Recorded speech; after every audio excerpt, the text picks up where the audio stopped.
दोस्तों, आज हम आपको बताएंगे मेडिटेशन के बेनिफिट्स। नंबर 1, फोकस और कंसंट्रेशन को इम्प्रूव करती है, जिससे कम टाइम में ज़्यादा चीज़ें कर पाते हैं और ज़्यादा प्रोडक्टिव हो जाते हैं। आपका टाइम वेस्ट नहीं होता है। सेकंड बेनिफिट है, मेडिटेशन आपको अवेयर बनाता है, आपके माइंड को स्टेबल करता है। मैं बहुत सारी चीज़ें करना चाहती हूँ, लेकिन स्टेबल माइंड के साथ सोचती हूँ, हड़बड़ाहट में नहीं, जिससे सही डिसीजन लेने में आसानी होती है। Number 3, positivity. मेडिटेशन करने से हमारे अंदर पॉजिटिविटी आती है, जिससे सही तरीके से करी गई मेडिटेशन आपकी हेल्प करती है।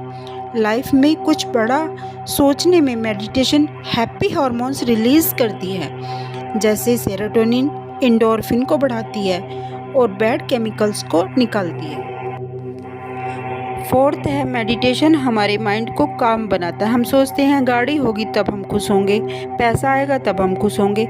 ऐसा बिल्कुल नहीं है। मेडिटेशन हमारे माइंड को रिलैक्स करती है। इससे हमारे दिमाग में सेरोटोनिन की मात्रा बढ़ने लगती है। जब हम खुश होते हैं तो हम ज़्यादा प्रोडक्टिव हो जाते हैं।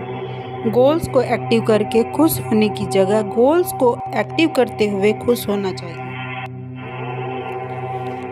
फिफ्थ है, एक चीज़ को सिंगल तरीके से सोचने की जगह आप मल्टी डायरेक्शन में सोचें। आप अलग अलग नज़रिए से चीज़ों को देख पाते हैं। तो हमें मेडिटेशन को अपनी हैबिट बनानी ही चाहिए। मेडिटेशन करने के लिए हम एकांत में बैठ जाएं और लंबी गहरी सांस लें। हमारे शरीर में 5 प्राण होते हैं। जब हम एकाग्रचित्त होते हैं तो हम अपनी प्राण ऊर्जा को मूलाधार चक्र से उठाकर ऊपर की तरफ ले जाते हैं, जो हमारे मस्तिष्क तक जाती है। मूलाधार चक्र से उठकर ये नाभि चक्र में जाती है, जहाँ एक रेखा आती है जिसको जानकर आत्मा जान लेती है। आत्मा में वेग आता है। नाभि चक्र के ऊपर वायु का बड़ा वेग होता है और वह जल के तत्व को लिए होता है। उस समय शरीर से एक विलक्षण उत्पन्न होता है। उसके आगे हृदय चक्र आता है। यह प्राण हृदय चक्र में जाता है, जहाँ वायु का वेग तेज होता है। जल के परमाणु होते हैं, वे शांत होने लगते हैं। वायु अग्नि के तत्व लिए होती है। उस समय इस आत्मा का प्राणों में तन्मात्राओं के सहित बहुत हल्का रूप बन जाता है और बहुत सूक्ष्म होता है।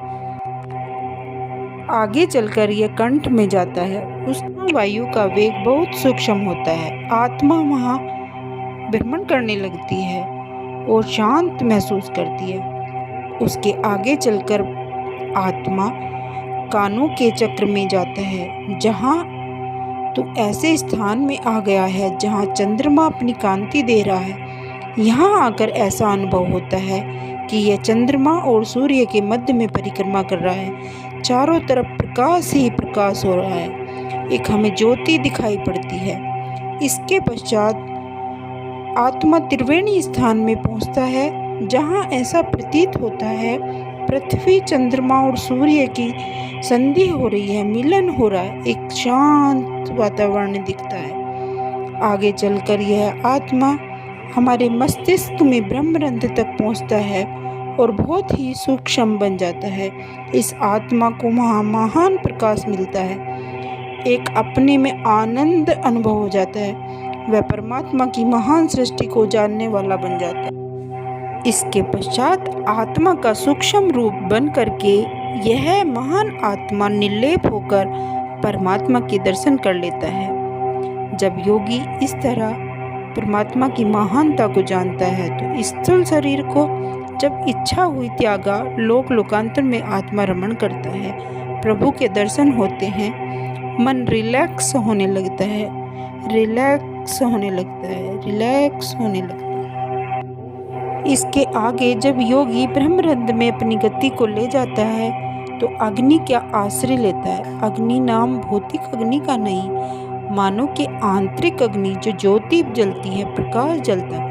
जब मन और प्राण दोनों एक सूत्र में आ जाते हैं, यहाँ रीढ़ के भाग में 2 नाड़ियाँ जलती हैं। इनका संबंध ब्रह्मरंध्र से हो जाता है। यहाँ एक डंठल पुष्प खिल जाता है। उसी प्रकार ब्रह्मरंध्र में उन नाड़ियों से नाना नाड़ियाँ पुष्प की भांति खुल जाती हैं। उनका संबंध अनेक प्रकार के लोकांतरों से होता है। तो ब्रह्मरंध्र के ऊपरले स्थान में पिपाद नामक स्थान है।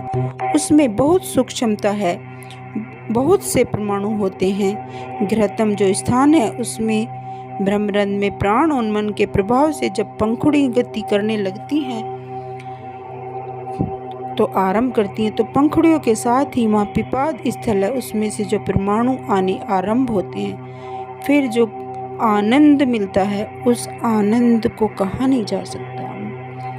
शांत शांत